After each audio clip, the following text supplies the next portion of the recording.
My child, I was there. When they forgot your birthday. When the phone didn't ring and the table had an empty chair where someone you loved used to sit.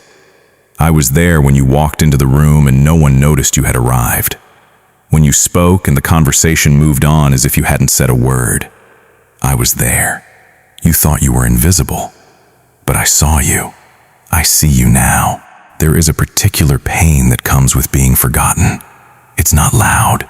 It doesn't scream like a wound that bleeds. It whispers. It settles into your chest and makes you wonder if you matter anymore. You've asked that question silently for years now. Do I still count? Did my life leave a mark? Would anyone notice if I wasn't here? I noticed. I have always noticed. I was there when you sat by that hospital bed, holding a hand that couldn't squeeze back. I was there when you walked out of the building for the last time, carrying a box of your things, wondering what your years of loyalty had been worth. I was there when you watched your children grow distant, not because they stopped loving you, but because life pulled them in 1,000 directions, and you told yourself you understood, even while something inside you quietly broke.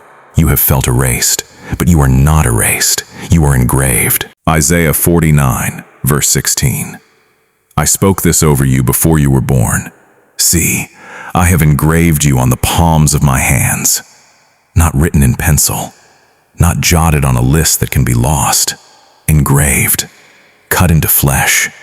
You are not a passing thought in my mind. You are carved into the hands that hold the universe together. And when those hands were pierced, your name was on them. Do you understand? I didn't forget you. I couldn't. You were written on the wounds that bought your salvation. The world measures value by visibility. It counts followers, likes, invitations, noise. But I measure value differently. I measure it by hidden faithfulness, by the prayers you prayed when no one was listening, by the integrity you kept when no one was watching, by the kindness you showed without needing credit. Heaven is full of unseen moments that the world dismissed, and every single one of them is recorded before my throne. You ask if your life left a mark. It left a mark on the only ledger that matters. I remember the widow who dropped 2 small coins into the temple treasury. The rich threw in fortunes, but she gave everything she had. No one applauded her. The disciples didn't notice, but I saw. I called my disciples over and made sure they understood that she had given more than anyone. I immortalized her act in my word because I do not let hidden faithfulness go unhonored. I remember Mary, who broke the alabaster jar and poured perfume on my feet. The room criticized her. They called it a waste. But I said, wherever the gospel is preached throughout the world, what she has done will also be told in memory of her. I defend those who love me in secret. I broadcast their devotion when the world dismisses it. And I remember you. You have sat in the back of churches for decades, never asking for recognition.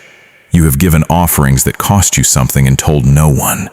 You have prayed for your children, your grandchildren, your nation when no one asked you to and no one thanked you for it. You have been the hidden spine of my kingdom, and not one intercession was wasted. The world may not know your name, but heaven does, and soon I will make it known. There is a reversal coming. Luke chapter 2 tells of a man named Simeon. He was old. He had been waiting his whole life for the promised Messiah, and the years had taken their toll. But the Holy Spirit had whispered a promise. You will not die before you see the Lord's Christ. And one day, an old man walked into the temple at the exact moment a young couple brought their baby. Simeon took that child in his arms and said, Sovereign Lord, now let your servant depart in peace, for my eyes have seen your salvation.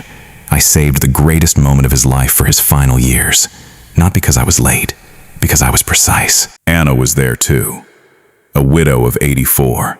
She had spent decades in the temple, fasting and praying. She had every reason to feel forgotten. But when Simeon spoke, she was there. She saw the redemption of Israel with her own eyes, and she spent her remaining days telling everyone who would listen. I gave her the gift of being a witness to the most important event in history, in her old age. I do not waste the final chapters. I make them the most glorious. So hear me clearly. The years you think were empty were not empty. They were preparation. The silence you interpreted as absence was my presence, working in ways you couldn't perceive. I have been storing up a harvest from seeds you planted in tears decades ago, and the season of reaping is now. I was there when you were forgotten, and I will be there when I lift you up before witnesses and say, this is the one who served me when no one clapped. This is the one who gave when it hurt. This is the one who stayed faithful when the spotlight was on someone else. Receive now your reward. That day is closer than you know. Until then, rest in this. You were never invisible to the only one who truly sees. You were never forgotten by the only one who truly remembers. You are loved with an everlasting love. And underneath you, holding you up even now, are the everlasting arms of a God who cannot forget his own. I was there. I am here. And I will never leave.